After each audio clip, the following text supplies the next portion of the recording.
देखो हम जो कर रहे हैं अभी सोलेनॉइड कर रहे हैं, समझ मारा। तो सोलेनॉइड करने से पहले एक छोटी थ्योरी दे रहा हूं आपको। मान लिया हमारे पास दो वायर हैं, एक वायर ये है और एक वायर ये है, समझ मारा। और इनमें करंट चल रहा है, ठीक है। थोड़ा सा बोर्ड पे डायरेक्शन का इश्यू आ जाता है, तो हम ऐसे मान लेते हैं कि इसमें करंट इस हिसाब से चल रहा है कि इधर की साइड नॉर्थ बन रहा है, इधर की साइड साउथ बन रहा है। तो सेम इसमें भी बनेगा, इधर की साइड नॉर्थ बनेगा, इधर की साइड साउथ बनेगा, समझ मारा। Current carrying loop behave like a magnet, इसका प्रूफ मैंने आपको बताया था राइट हैंड थंब रूल से। करंट सर्कल में चल रहा है, नीचे साउथ पोल, ऊपर नॉर्थ पोल। अरे गॉट माय पॉइंट।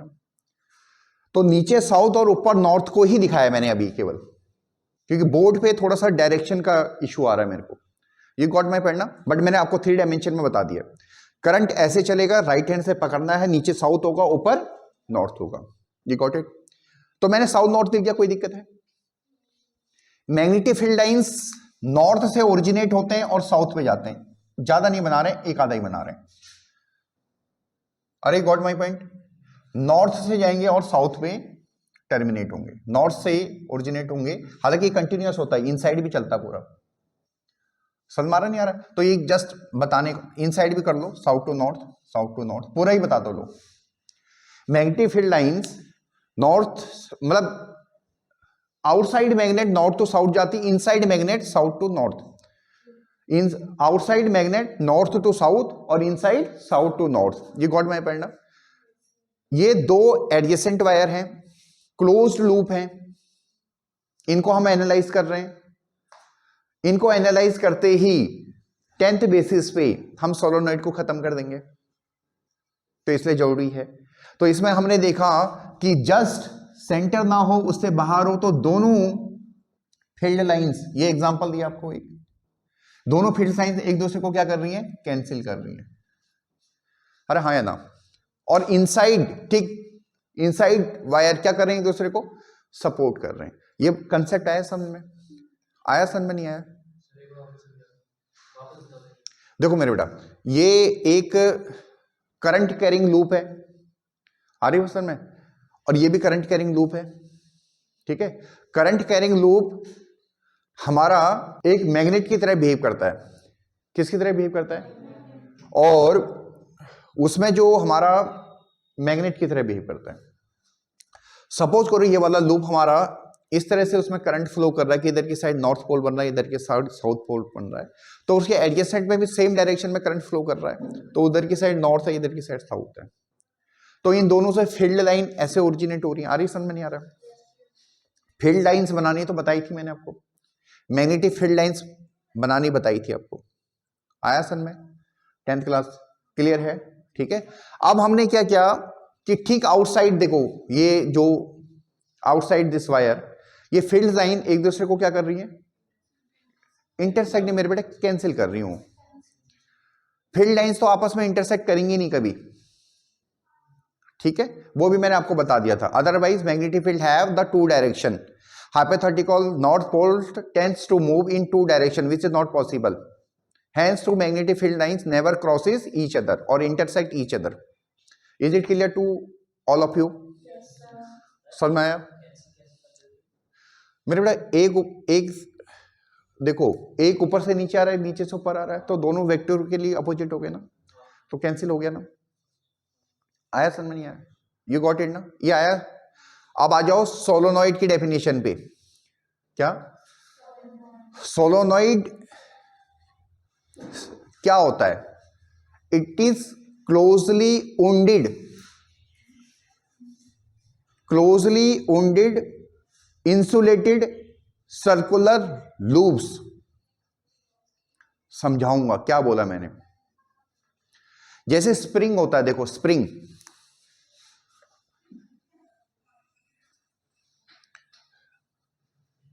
ठीक है, स्प्रिंग को थोड़ा सा खोल दिया हमने, ऐसे स्प्रिंग देखा हुआ ना आपने सबने?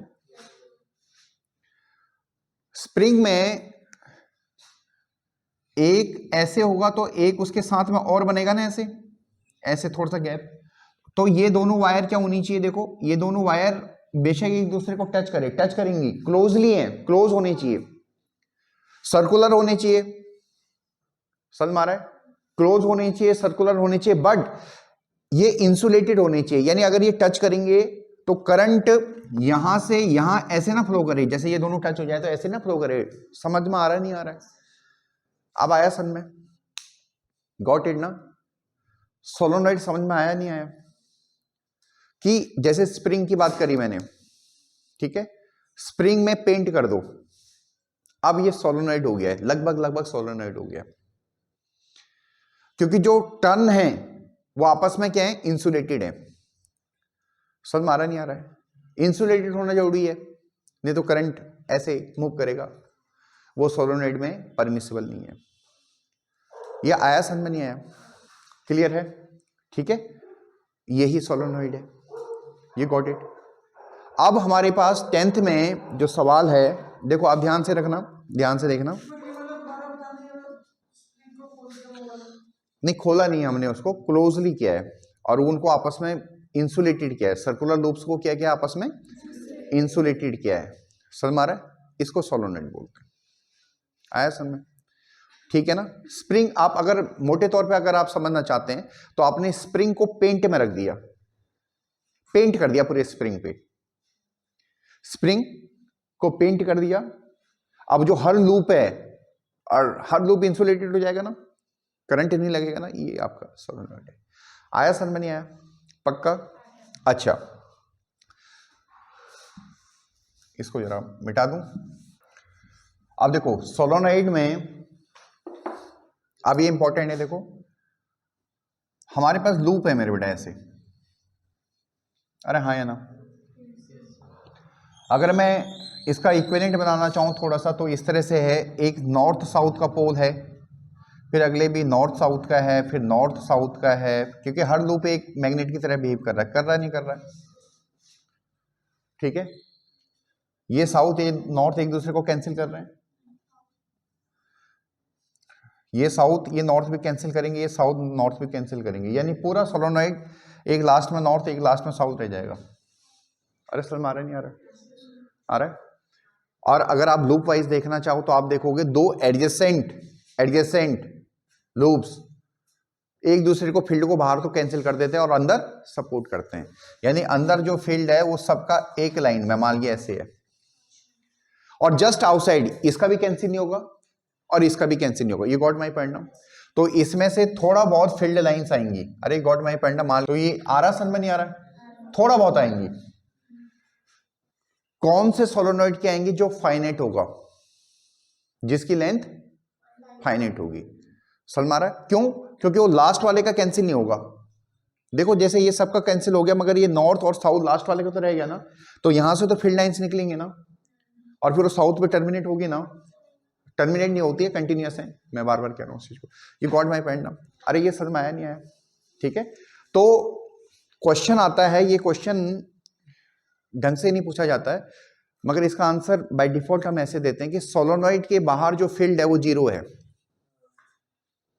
मगर वो बाय डिफॉल्ट कैसा सोलोनॉइड कह रहा है? इनफाइनाइट, क्योंकि अगर फाइनाइट होगा तो उसका फील्ड 0 नहीं होगा, वो एंड से तो जाएगा। एनसीईआरटी ने भी लिखा है, लिखा तो नहीं है मगर डायग्राम बनाया है, फील्ड लाइन दिखाई है उन्होंने बाहर। अरे गॉट माई पॉइंट? आ रहा सन में? तो बट हम बाय डिफॉल्ट सोलोनॉइड का आंसर क्या देते हैं? अगर कोई जानबूझ के क्वेश्चन को फोर्सफुली कर दे कि बताओ फाइनाइट सोलोनॉइड के बाहर फील्ड क्या होगा, तो आप बोलोगे भाई फील्ड होता है, वीक फील्ड होता है बट होता है। अरे गॉट माई फ्रेंड? अगर वो बोल रहा है बाय डिफॉल्ट कि कोई सोलोनॉइड है उसके बाहर फील्ड क्या होगा, तो आप बोलोगे 0 है, ब्रैकेट में लिख देना वो सोलोनॉइड किस टाइप का होना चाहिए? Infinite. You got my point? अरे सर मारा नहीं आ रहा? अब सोलोनॉइड में बड़े अच्छे क्वेश्चन हैं ये जो मैं अभी करवा रहा हूं आपको। सोलोनॉइड के क्वेश्चन 10th में भी आते हैं, ठीक है। सोलोनॉइड में magnetic field is given by, formula जरूर करना फिजिक्स में, फिजिक्स फॉर्मूले से चलेगी। Magnetic field is given by ये म्यू नॉट एन आई। इस म्यू नॉट को आपको 10th में नहीं करना है, समझ में आ रहा नहीं आ रहा? इस म्यू नॉट को 10th में नहीं करना है। तो आप फॉर्मूला भी लिख सकते हो चाहे तो, जब नहीं करना है तो आप इसको ऐसे भी ले सकते हो NI। You got my point ना? आपकी मर्जी है, जैसा मर्जी लिखो, ठीक है। यानी मैग्नेटिक फील्ड प्रोपोर्शनल है करंट के जो सोलोनॉइड में से जा रहा है और N के। N क्या चीज है, ये इंपॉर्टेंट है, number of turns per unit length है, number of turns per unit length है। समझ में आ रहा नहीं आ रहा है? एक एग्जांपल के साथ बता रहा हूं, ठीक है। मान लिए हमारे पास, चलो मिटाने की जरूरत नहीं है, एक सोलोनॉइड ए है एक बी है, ठीक है। कुछ डाटा दे रहा हूं, ध्यान से देखो। इसमें मान लिए 50 टन है और इसकी लेंथ है 5 metre. You got my point ना? और इसमें 10 टन है और इसकी लेंथ है, इसकी भी 5 मीटर है मान लिया, और दोनों में सेम करंट चल रहा है, मान लिया 3 एम्पियर और 3 एम्पियर। आपकी कंसेप्ट क्लियर करने के लिए डाटा दे रहा हूं, ठीक है। क्या है, दो सोलोनॉइड हैं, दोनों सोलोनॉइड में करंट सेम चल रहा है। हमें क्या दे रखा है, एक में 50 टन है और 5 मीटर लंबा सोलोनॉइड है, एक में 10 टन है और 5 मीटर लंबा है। ये गॉट माई पॉइंट नाउ? हमें बताना है फील्ड किस में ज्यादा होगी, तो फील्ड का फॉर्मूला ये है, म्यू नॉट को अभी आपको 10th में नहीं करना है। एक्चुअली म्यू नॉट क्या होता है, ये बीच का मटेरियल होता के लिए होता है, मैग्नेटिक परमिएबिलिटी बोलते हैं, अभी नहीं करना आपको इसको, ये फॉर फ्री स्पेस है, ठीक है, अभी नहीं करना आपको। एन क्या है, number of turns per unit length, तो number of turns per unit length पे काम करेगा ना। एन अगर हम यहां पे निकालें तो उसकी वैल्यू हो जाएगी 50 यानी 50/5 यानी 10। You got my point? और अगर हम यहां पे बात करें एन की वैल्यू तो 10/5 यानी 2 हो जाएगी। अरे गॉट माई पॉइंट ना? मैंने एन की वैल्यू निकाली। एन क्या चीज है, नंबर ऑफ टर्न पर यूनिट लेंथ। एक यूनिट लेंथ में, जैसे यहां पे मीटर है तो 1 मीटर में कितने टर्न है, सेंटीमीटर होगा तो 1 सेंटीमीटर में कितने टर्न है, पर यूनिट लेंथ का समझ आ रहा है। तो यहां पे भाई 5 मीटर लंबा है, उसमें 50 टर्न है, तो 1 मीटर में कितने होंगे, 10 ही तो होंगे, ऐसे निकालेंगे। ये 5 मीटर लंबा है, उसमें 10 टर्न है, तो 1 मीटर में कितने होंगे, 2 टर्न तो होंगे। तो मैग्नेटिक फील्ड में किसका ज्यादा होता है, जिसका एन ज्यादा होता है, क्योंकि उसके प्रोपोर्शनल है। तो इसका मतलब मैग्नेटिक फील्ड किसका ज्यादा है, ए वाले का। अरे गॉट माय पॉइंट? आया समझ में नहीं आया? हाँ हाँ मेरे बेटा, क्योंकि एन है ना, फॉर्मूले में है, इसका प्रूफ भी है बट आपको नहीं करना है, ये 12th क्लास का पार्ट है, ठीक है। But formula is very necessary, इसके क्वेश्चन डिपिक्ट किए गए हैं सीबीएसई में, बट ये बिना फॉर्मूले के इसको बताना पॉसिबल नहीं है। रटाना हम नहीं चाह रहे थे, आपको समझाना चाह रहे थे, इसलिए अब आप कुछ भी क्वेश्चनिंग आंसरिंग कर सकते हो, क्वेश्चनिंग आंसरिंग इस पे कर सकते हो। मैग्नेटिक फील्ड प्रोपोर्शनल आई के, ये गॉट इट ना?